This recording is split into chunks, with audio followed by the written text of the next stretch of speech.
কবিগুরু রবীন্দ্রনাথ ঠাকুরের হারিয়ে যাওয়া।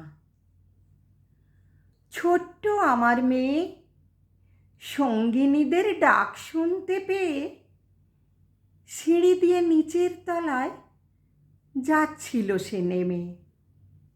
অন্ধকারে ভয়ে ভয়ে থেমে থেমে হাতে ছিল প্রদীপখানি, আঁচল দিয়ে আড়াল করে চলছিল সাবধানে।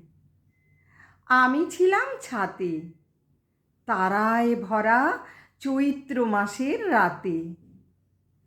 হঠাৎ মেয়ের কান্না শুনে উঠে দেখতে গেলেম ছুটে। প্রদীপটা তার নিভে গেছে বাতাসেতে। সুধাই তারে, কি হয়েছে বামি? সে কেঁদে কয় নিচের থেকে, হারিয়ে গেছি আমি।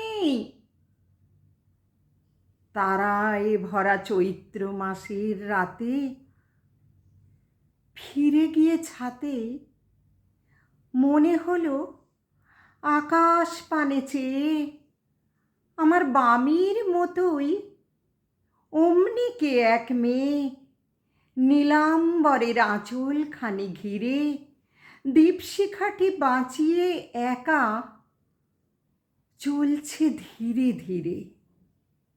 নিভত যদি আলো, যদি হঠাৎ যেত থামি, আকাশ ভরে উঠত কেঁদে, হারিয়ে গেছি আমি।